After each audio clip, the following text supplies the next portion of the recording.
Okay, welcome everybody to this webinar. Benjamin, you are there? I am here with you. All right, I think we should start. Before we start, hopefully every one of you joined the audio broadcast. If you've got any questions during the session, you can ask your questions on the Q&A panel on the right, where our panelist member can write you some answers about your questions. Let's start with the first slide. All right, I will just quickly introduce myself. I'm Benjamin Muscala. I'm working as a software engineer for Tasktop Technologies, which is a Vancouver-based company. And I think we will guide you through some more ideas what is behind Tasktop and Polarion in upcoming slides. For now, I think the interesting part is that I'm currently sitting in Karlsruhe doing this webinar, and I think the connection is pretty good over to Stuttgart. How are you, Daniel? I'm fine, thank you very much, Benjamin. My name is Daniel Morris. I'm working for Polaris Software. I'm a professional services, and currently I'm located in Stuttgart. So I'm doing all of my job in Stuttgart, and we will show you how to work together with Polarion and Tasktop if you're located in different cities. So maybe first, who is Polaris Software? We are a leading requirements management, a test management and application lifecycle management product. So you can use this in all the three different types. So you can do requirements management, test management, and application lifecycle management without any problems. We are in business since 2004. Over 1 million users are using Polarion. More than 200 of the global 1,000 are customers of Polarion. We've got more than 10,000 community members. We are very well known in the open source community, and we've got a strong global presence all over the world. On the right, you will see some of our customers, just for your information to see which type of companies are our customers. This is for Benjamin. All right, just a little bit of background who Tasktop Technologies are. So, as I said initially, we're based in Vancouver in British Columbia. The company was founded there by Mick Kirsten as part of his PhD research. And so the background from the company is actually that we created the Eclipse project. And the Eclipse project is somehow the ALM project of the Eclipse community. It's hosted as an open source project under the Eclipseorg umbrella, and currently has 1 to 1.5 million downloads per month, because it's also included in every package that you download at Eclipseorg. So if you're using Eclipse, it's pretty likely that you're using Eclipse too. And so over the years, we're now, I think, 7 years old. In the meantime, we expanded our whole world of how we help vendors and partners to improve their ALM stacks, and work with different companies like Polarion, like IBM or HP, to actually connect their different tools together to create a better life cycle. And some of this we will show today in our demos. So what I'm going to show to you is how you can easily manage to add some requirements in Polarion, and you're working in a web browser. You can add some tasks for your developers, and all the data, what you are doing in Polarion is stored in a subversion, which is behind all of this. So all the data will be stored in subversion. We're happy to have all these requirements in there. The only thing is that me as a developer, and I will be the developer today, for me it's pretty hard to use all these different web tools to actually see what I need to do. And this is the background where we are coming from, to integrate all these artifacts like requirements, like tasks, into the Eclipse IDE and also for Visual Studio, because as a developer, this is my home zone, my comfort zone. I'm used to use the IDE, and I want to stay there to actually get my job done. And this is what we're going to show, how to interact between the different stakeholders like development and requirements engineering, and how we can bridge that gap with the Tasktop Polarion connector. So I would suggest that we start off with creating some requirements, and I think you're the best person to do it, Daniel. You're right, I think so. So let's go into the demo. First, I will show you how to manage some requirements, and after that, I'll give Benjamin some work. So this is the Polarian. It's working in a browser, so it's a server-based system, and you don't need to install anything on your client machines. Only your browser. You only need a browser. On the right side, you've got some wiki pages which are meant to guide the people through the project. So the persons who are working in a project don't need to know where to click or where to go to do their job. They should be guided through these wiki pages on the right. This navigation bar on the left is for more advanced users who really know where to go. If they want to go to a requirement specification, that they know, okay, you can click on this document on specification and look which type of specification you need or you want to work with. But the users should be guided through the right. So here you've got some hyperlinks to a requirement specification, or maybe you want to plan your work for releases, you want to do some risk management, or you want to interact with your development, or maybe even you want to go into the testing space and test your requirements and generate some reports about your testing. So first of all, I'm going to show you the work items section. Make the light form so it will be easier for you. So as you can see, you've got any type of work items in Polarian. You've got some business cases, requirements, test cases, tasks, change requests, and so on. And all these work items are work packages, and you can define them by yourself. So there's just an example of the work items which are in Polarian. And as you can see, this is now, for example, a requirement. You've got some attributes like requirement type, categories, severity, and you see, okay, this is a field I must set, so it's a mandatory field. And at the moment I've got the light form activated. If I deactivate it, I'll see everything what's in this requirement. If you activate the light form, you should only see the things you have to manage in this stage. So here's a workflow behind this requirement. And if I set this workflow state to approve and accept, you will see another attribute which is called initial estimate. So all the mandatory fields are always visible to the person, and he don't need to know what is the next step I have to do. He will see it because of this light form, which is only showing the attributes they have to set.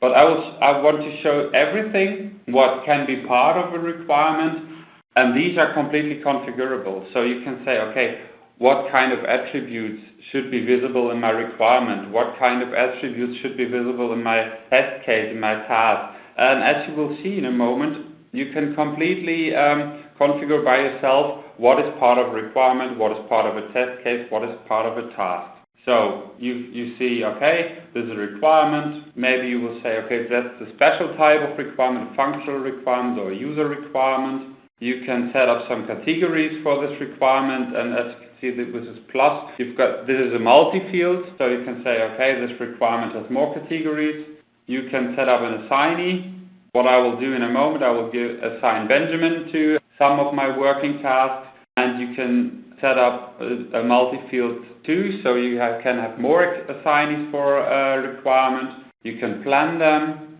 with a time point. You can set them up for a target release. You've got a description field.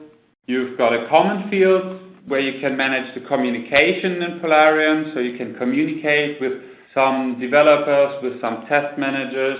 You can say, okay, maybe we need some approvals, so maybe 2 or 3 managers have to approve a requirement. You can link revision to this work item, what will be done by Benjamin during this session, that he will link some source code to the work items. You see, okay, which work items are already linked to this requirement. You've got some hyperlinks, maybe to the web or maybe a document in your repository. So to say, okay, I always want my PDF, an actual PDF on my requirement, for a link to this PDF, and every time it will be updated automatically to Polarian. You can add some attachments, what will be done by me in a moment, to add an attachment to a requirement. You can add yourself as a watcher. So if you're interested in all the changes which are made and you want to get some email notifications about the changes, you can add yourself as a watcher and you will see what was done. And if I go to a test case, I don't want to save this, you will see the test case really look different. So you can manage the view, how a work item looks like. You can manage it by yourself. We will give you some predefined templates, but you can configure this by yourself.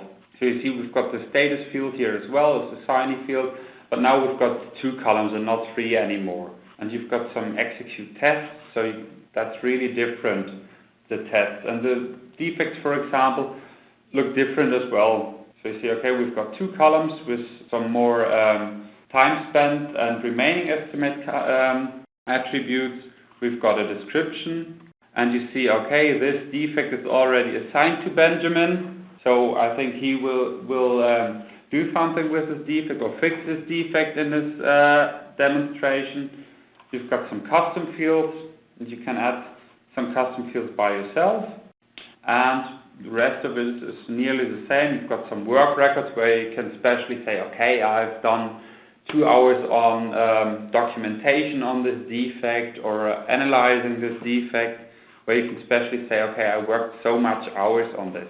And here's a thing called votes. You can vote for a work item and say, okay, I like this one or I don't like this one, but you can configure by yourself if you want this vote in it.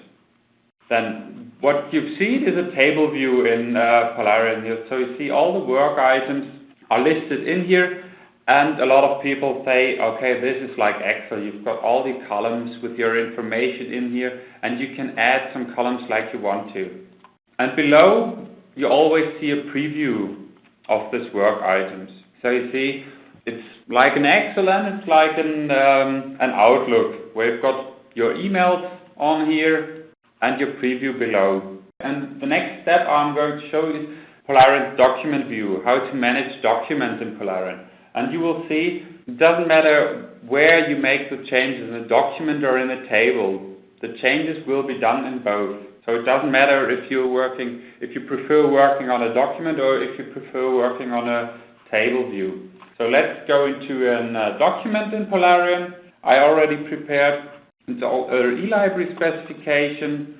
We've got some headings, some text, some free text, some plain text, some pictures, some tables, and below you've got some requirements, for example.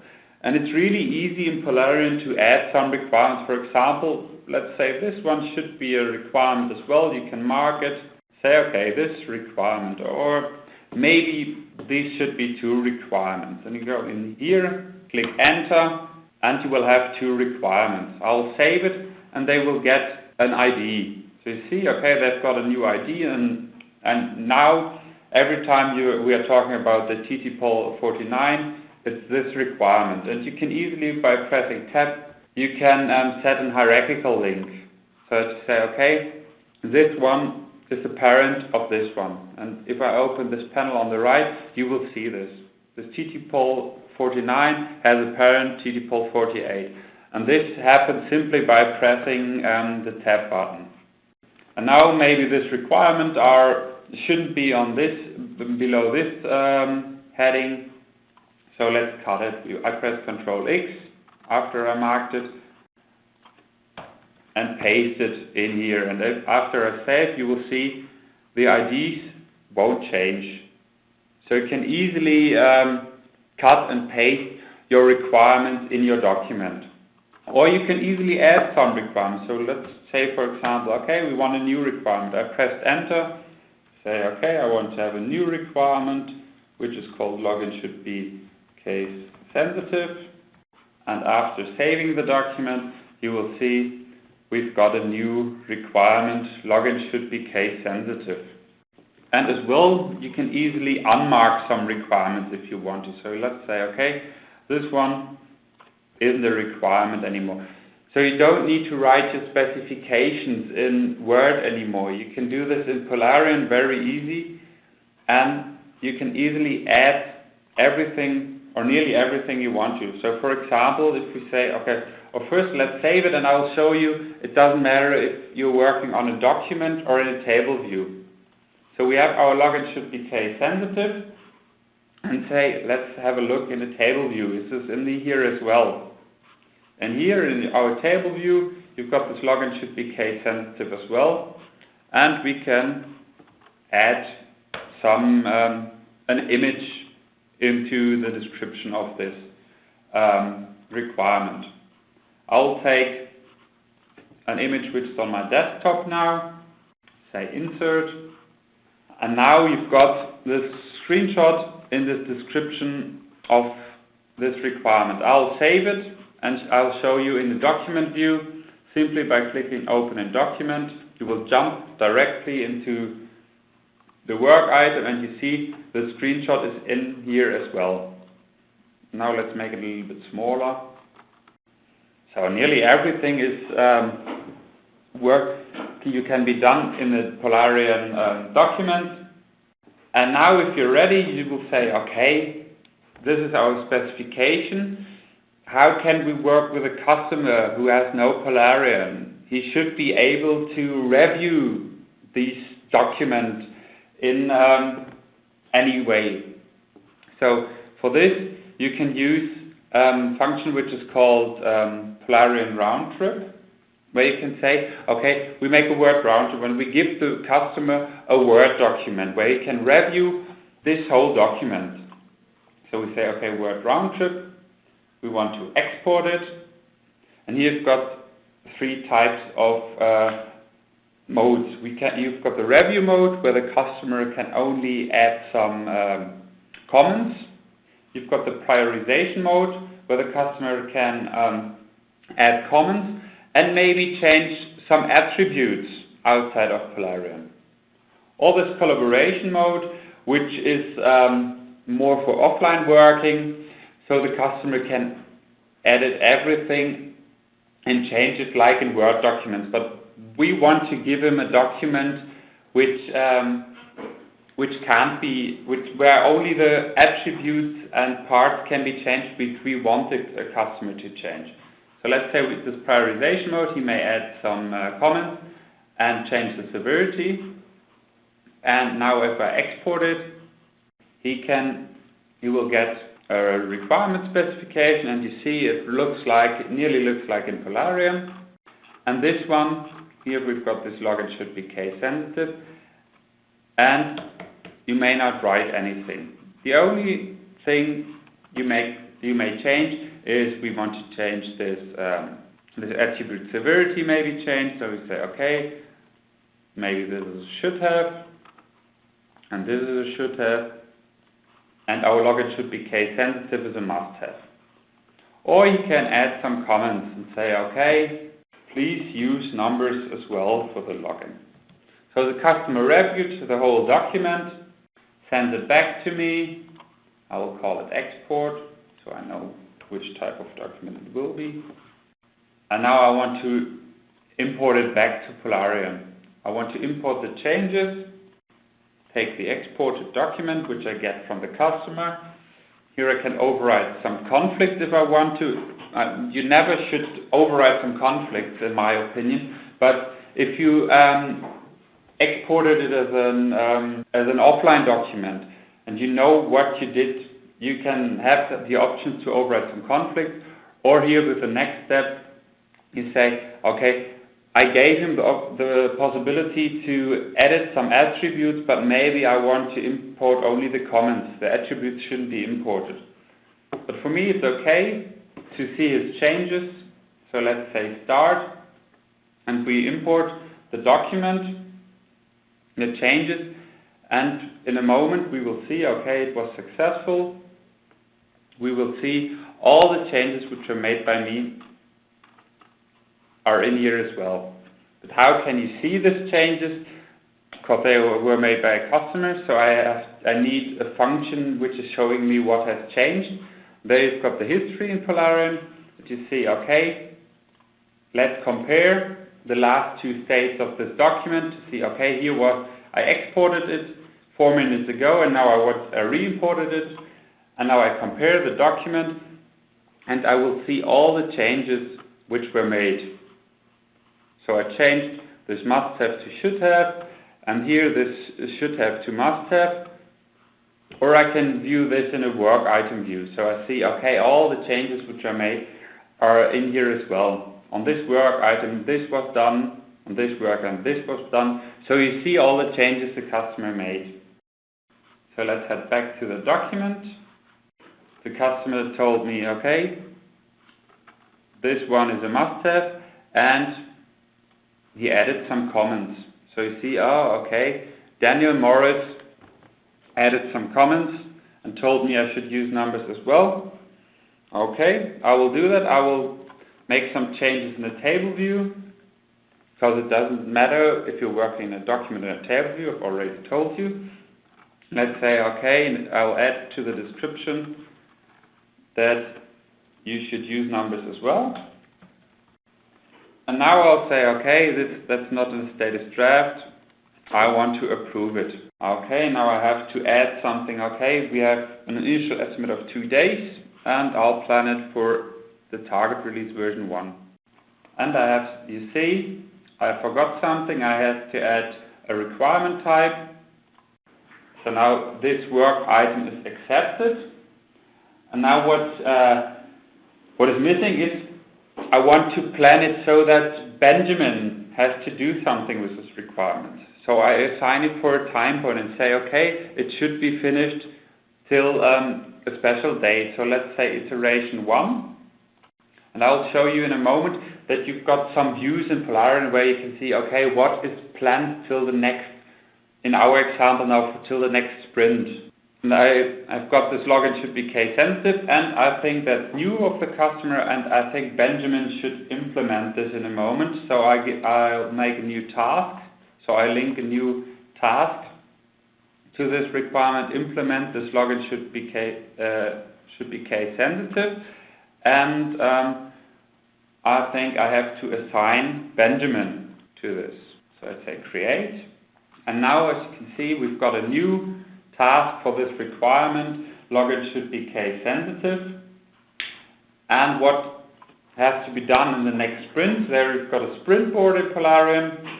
So for example, go to the sprint board and see, okay, what is planned.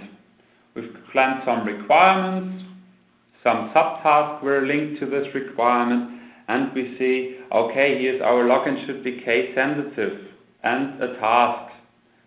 So this was a task which was assigned to Benjamin, and we've got a defect in here, which is assigned to Benjamin as well.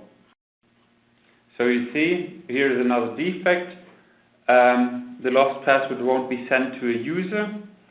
So if you've got a defect and a task which has to be done by Benjamin, and Benjamin will show you the next step, how can he solve this defect, or how can he work with this task. And I think that would be the next step, Benjamin. That will be your turn. Maybe we'll have a look for some questions first. Are there any questions which aren't answered at the moment? It looks good. I think I will hand on to you, Benjamin. All right, thank you. So it seems that I have to do all the work, so it's better get started sooner than later. So in today's webinar, as I said earlier, I'm the developer here, so I will be right inside my IDE. And just to check back with you, does everybody see the screen, or do you see the screen, Daniel? Sorry, I was muted. Yes, I can see it. All right, great. So yeah, what we have here is the Eclipse IDE. We will be tackling our defects and features today in Java, but it works with every other Eclipse plugin too. So what we have here, just to give you a quick overview, we have our package explorer, which shows me all the projects I currently have checked out from the different sites. And so what Mylin provides, the Eclipse Mylin plugin, is this so-called task list. And the task list is pretty simple. It just shows you all the tasks that are interesting for you from different systems. And from different systems, I mean different change management systems, for example, to Polarion. So if we go down here to our task repositories view, we see that we have installed different repositories. For one example, it's Polarion ALM. Another example is the Bugzilla over at Eclipseorg, where we track our open source bugs. And if we have a look at this, we actually see all we need is the URL to our server, we have a label for it, and we have our user credentials. So this is all you need to do the first connection, or to create the first connection to your repository. And with that, we can already start. And a little bit I prepared already today. So what I prepared are 2 queries. You see here these folder icons, these are queries. And queries actually define what you want to see from your change management system. So from Polarion, what I want to see is A, all the work items, and B, way more important, all my work items. So I actually installed a filter on all work items that are assigned to me. You can always go here and say create new query. You can select the repository you want to use. If the repository is not in the list, you can actually always go to install more connectors to load a list of different connectors you can use. So for example, there are different connectors available for different change management systems, or for example for Hudson for the build integration. This is something we will not cover today, but it's always good to know that it's there. So if there's any tool you're missing, just have a look at this list and you will see that there are more supported than we showed today. So for this case, we will create a new query for the Polarion ALM system. So let's go next. We can actually choose a type if we want to have a free text search, or using a form. Using the form allows us to actually select different attributes that we want to filter on. So for example, if I want to see all business cases, I would just type in a title here. The title will be shown in the task list afterwards. I can either search in a different text field, or I will filter on a specific type or category or time point. Depending on who's using it, it actually matters what are the interesting queries for you. So for example, as a developer, I'm mostly interested in all the work items that are assigned to me. As a project lead, I might be interested in all the work items for the project that are open or have high priority. And if you create a query, you will end up with a task list that looks like this. So if we open up our all work items query here, you see there are many tasks. We have a little icon here that differentiates between the different types. So hovering over them shows me what the title is, that it's a requirement, that it has priority 3, so standard priority. We can also go to this test case. We see what is going on. And so we have the full list of everything we need to see. We can also actually do a quick search here. So for example, I want to search for permissions, and it instantly shows me all the tasks that have this in the summary. You can also quickly type something else, for example, user, every defect that is bound to the user keyword. So this actually helps me to quickly navigate here. So what we have here are also is this little incoming arrow, and this incoming arrow shows you that there are some changes that have been made that you haven't seen yet. The same goes here. For example, this task I've never looked at. This task has incoming changes. If I hover over them, I actually see what is going on. So for example here. So if we now want to work on this task, first we open it up. So let's just open up this one. And what you get is a rich editor with everything you need to know about this defect. In the left corner, you always see that defect. You see when it was created or modified. We will come to links later. We see the different attributes. So the same what Daniel showed in the web UI, this is now right inside our IDE. So we don't have to switch between the IDE and our web UI to actually get our development efforts done. So the same thing goes for attachments. I can easily attach new things here right inside my IDE. For example, if I found a bug in the UI of our product, I will just go, say, attach screenshot, do a screen capture, and I can, for example, select an area here, and I can instantly attach that screenshot to my work item in Polarion. All right, so same goes with everything that Daniel explained, like approvals, revisions, work records. Description is here. We can actually type here some rich HTML, and that will work. And we can also add new comments or also assign it to someone else, because I'm way too lazy to do that now. So let's just use Jürgen to work on that. And I can also have, or I can use different actions to show the status of this work item, if it's in progress or if it's resolved. And once I do something here, I can always save my changes. Saving this leads to this outgoing arrow, so there's now an outgoing change. What we do in Myelin is that we allow you to work completely offline with the tool, so you can actually work on your Polarion items offline. Once you decide that you want to push all these changes, you can use the submit button. So just in case you're working on the train or in the plane, you can also work with your work items and submit all your changes later when you're back with connectivity. So we will submit this not right now. So what happens in the background is that Myelin always synchronizes your task list with the server. What I do now is just to do it manually so you can see it. You can hit F5 on my query, and it will now get the new changes from the server, the new work items. And as you see in the right corner here, is that I get a little notification that there is a new work item that just got assigned to me. So let's click that. And I see this is the new work item Daniel just created for me and assigned to me. And it's showing up here because I have a query on all my work items. In this link section on the top here, I actually see the linked work items. So for example, here I see the requirement that Daniel created. If I click this, I will just land in the requirement. And also here I see I have incoming changes.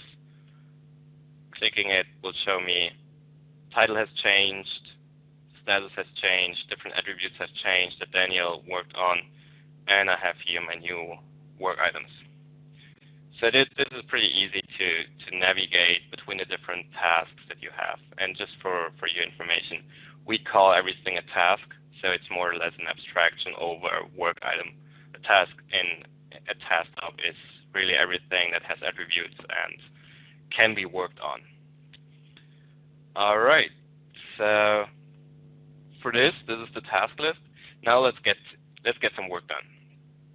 And this is one of the key capabilities of Eclipse Myelin and of TaskTop Dev, that whenever you work on a task or on a work item, you actually only use a subset of the stuff you have in your workspace. So let's have a look at my workspace.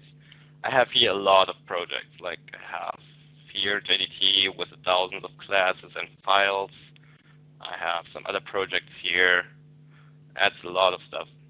And so when working on a task, or in this case on a defect, I really only want to see a subset of all of this, because for this task, only a subset is interesting. I may only change a class or two and not the whole system.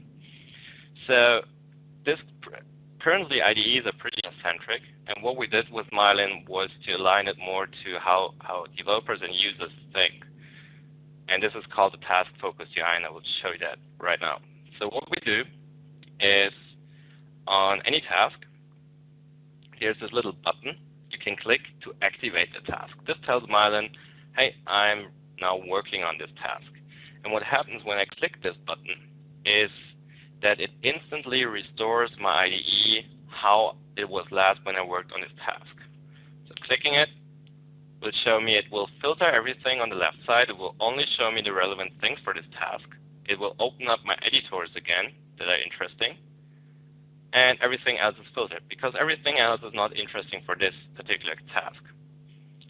Deactivating it will get me back to my regular workspace where I see everything. Activating another task will give me another working context. So for this task, other things will be relevant. Clicking it will reveal other editors and other interesting items. So many people always ask us, okay, how does Myelin determine what is interesting, what is not interesting? And my answer is always the same. We are not smart enough to detect that. So what we actually do is when you work on a task, we help you. When you navigate, we will just track what's interesting. So let's say iMethod is interesting. So we are working on the code here. We use F3 to navigate to it. And what you see on the left is that it automatically adds that to your context. So it sees that this is interesting for you. Over time, the context will evolve depending on your interaction with it. So pieces may fall out of it or may get added. So if I navigate a little more, maybe to this method, it will be added to my context. All right, enough playing around. Let's get some work done here. So, and this is also the good thing. I can instantly multitask between different things because different things need a different context. Let's work on our task here. So we will activate it. We will go into our project, and you see I activated it the first time, so it's not filtering it right now. And we will start doing some code changes here. And once we're good that we have found the right classes, we can activate the filter. So we can now activate focus on active task. It will only show us the interesting stuff. So let's go here. I think for this feature we need a system out. We are pretty good today. So we are already done with that feature. So the next step would be to actually commit this feature into our source control system. And as Daniel mentioned in the early minutes, is that Polaris is using Subversion underneath it, and we can actually use that Subversion to commit our project to. So let's go to commit, team commit. We will commit these changes. And what you see here is that the commit message is already pre-filled with our active task. It has the right ID, the summary, and the URL to the task. So this means that you don't need to care about entering new commit message every time you do a commit. It will actually get automatically pre-filled with your active task. So committing this to the source repository leads to another nice side effect, because when people are using Eclipse Myelin in their IDE, they get the commit message for free, and this also gives us the traceability between source code and tasks. So for example, here I see for each commit I have a task. So whenever I see a commit coming by that looks suspicious, I can actually go to open corresponding task, and will actually land on the task or work item that was the source of this change. All right, so we have committed our source code. Let's go to this work item and say, or this task, we are saying now this is resolved. We'll put a new comment in it. Done. I really hope Daniel is happy with that change. So he should actually open up a test case for that. And once we resolve it, we can submit that change to our repository. So we need to provide a resolution here. We say done. All right, we submit it. And so what now happened is that it's gone here. If we look down here, it's gone. What happened is that I activated the hide completed tasks. So it actually always hides all the completed tasks. You see it here, you see it there, because normally completed tasks are not that interesting for you, so you can just filter them out. Another good thing here is, let's deactivate the task for now. By the way, everything is restored. What you can always do with this context, so the information, what is interesting. So in your source control system, you have everything that has changed, while the context is more or less the information or the knowledge around that change. So what is interesting for the change? And what you can always do is you can attach that context to your Polarion work item. Once you do that, when somebody else in your team activates the task, he automatically gets that context. So he sees the same as you do. And so to finish this up, the last thing we will do is just to open up our personal time tracking, our personal dashboard, which helps us to see how we spend on different tasks. So what we see here is our personal dashboard. This is really only locally for us, and we see that we work today on different tasks. We see how much time we spend on them, and we can actually push that information back to Polarion. So now that I'm done with my tasks, I think I can get back to Daniel to make the planning for the next sprint. Sorry, I was muted. Yes, I'm here. I'm listening to you. Have a look what you are doing, if you are working, but I will see in a moment what you have done. I have worked pretty much. I think I have a lot of people watching me. They can all tell you that I work pretty hard. So all right, I will give control over to you so you can see how we did in the sprint, and how we're gonna plan the next sprint. All right.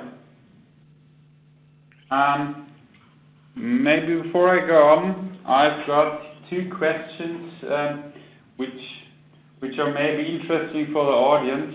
First, there was a question if you need a special kind of office for this office version for this Word round trip. And yes, you need Office or Microsoft Word 2007 and higher, because we need this docx format for working together with some customers. The second question was if it's possible to work together on this document.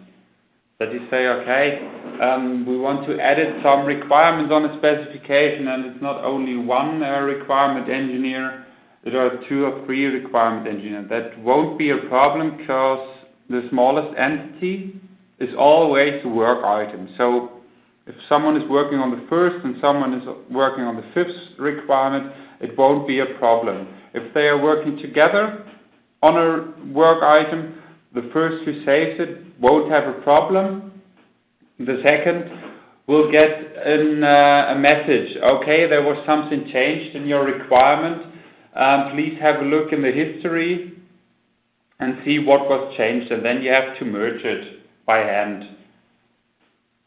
I thought these 2 questions will be interesting for the audience.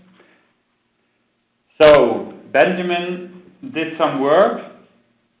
I didn't refresh my page at the moment, so you've seen, okay, we had this defect and this task which were assigned to Benjamin, and maybe I'll explain the sprint board a little bit more. We see, okay, all the requirements which were planned for this iteration 1, and all the sub-tasks and sub-defects. And you see, okay, this defect is in workflow progress to do, and this task as well.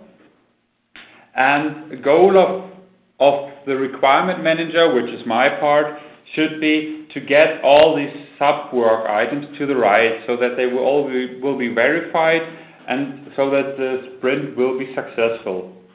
So what should happen is, after I refresh this page, this task should be go to the right, because Benjamin solved it. He's told me, okay, it's done. So let's have a look if he has done some work.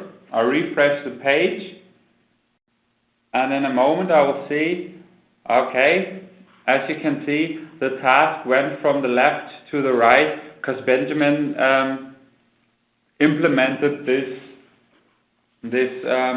requirement.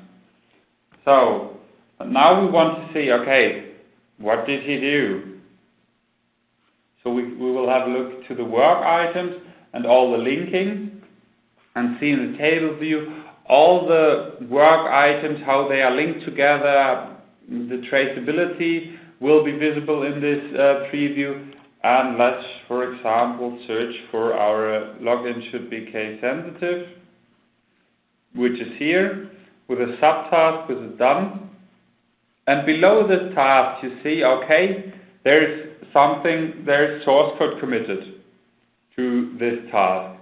Let's have a look what Benjamin had done. Okay, he added some of Java code, and you can see, okay, he changed something. He added a line, system out print line, tada. Okay, he worked very well. He did a lot of work, and I think our case-sensitive login is implemented. And you see, all the source code will be linked to the work items, and you get a full traceability from requirement down to source code. So everything will be stored in Polaris. And last thing I want to show you is, okay, what work was done by Benjamin. I as a manager want to see what do our developers do. And so I'm going to my personal dashboard, and I see, okay, I have no work to do, I have no tasks or defects which are assigned to me. Nothing has to be approved by me, and I don't have a change impact. So at the moment my work is done. But I see on the right in this activity stream all the things we did in the last hour. We see, okay, I created some tasks, I updated some tasks, and I see all the work which was be done by Benjamin. He updates this task, and you see, okay, he changed the status from open to resolved, or he added some comments. So everything will be tracked in Polaris, and you see in this activity stream what work was done by your development. Okay, that was just a short introduction, I think, to both of the tools. Let's have a look if there are some questions which should be answered. Maybe for Benjamin as well. I'm not really sure if he has some questions he needs to answer. I think there was one question that actually is pretty interesting for all of us. And so the question was if the Polaris plugin for Eclipse can be installed in other environments than Eclipse. And so as it's just an Eclipse plugin, you can also install it into all the IBM rational tools, for example. In addition to that, we offer a Visual Studio plugin for that as well. Okay. So let's see what we have done. What I've shown to you is how you can manage, now for this example, how you can manage some requirement specification in Polaris, and how can you build a specification, and you've got a text editor which is nearly like a Word, and you can easily add some requirements, and you track all the changes into a Subversion repository and see, okay, you can see with this history all the changes which were made, and everything is tracked. And then Benjamin showed you something. Do you want to say anything, or should I say? Sure. Oops. Sure. So yeah, what we've seen today is actually TestUpDev that provides the integration between both of them. So from the Polaris side, you can happily use the web UI as a developer. You might actually more likely work in your IDE, and with TestUpDev and the underlying Myelin, you can actually do that with Polaris. So this was only a short example, and only some functions about both tools, I think. What will be the next steps? You can just for Polaris, you can download a free trial and try Polaris, or maybe you want to try it live. We've got some live servers where you can do all the things I have done completely by yourself. You can request a proof of concept where we can prove that all the things we're telling you are possible, or you can watch some demonstrations. So we've got a lot of webinars where you can see all the functionalities Polaris provides to you, and you should have a look on our website to watch for more demos, where you see the whole ALM function, the test management, requirement management, and so on. And for TaskTop, Benjamin, you've got some steps too, right? Right, and actually we can reuse the same slides, so the steps are the same for TaskTop. You can go to tasktop.com and download TaskTop Dev to try out what exactly we showed today. Try it live will be a little bit problematic, but you can actually see it live on your computer. So just download the Eclipse plugin, install it, and you're ready to go. And so what you can do actually after the webinar, you can do both. You can download Polarion, you can download TaskTop, and redo the same steps as we did today. And yeah, there are also a lot of demos at the TaskTop website. Okay. Then thank you for your attention. If you've got any questions, we are still there. You can ask some questions in the Q&A panel. We will answer them. If you want to contact us, on this slide you see our email addresses and the website for TaskTop and for Polarion. Thank you very much for all of you listening to us. Hopefully everything was clear and you've got some information what's possible. Thank you very much for me. Benjamin, maybe you want to say thank you as well? Right, so thank you first for you, Daniel, for showing us how Polarion works and how we can integrate it. And also thank you for all the questions from the audience. And if you have any more questions, please contact us and we will try to answer all of your questions. Thanks from my side. And thank you to you, Benjamin, as well. So I will let this open for, I'll say, 5 minutes to wait for some questions. If there are a lot of questions, feel free to ask. We are still there. For the rest of you, thank you very much. Have a nice day or have a nice evening, depends on where you're living. And hopefully we will see you next time on the next webinar. Goodbye. All right, goodbye everyone.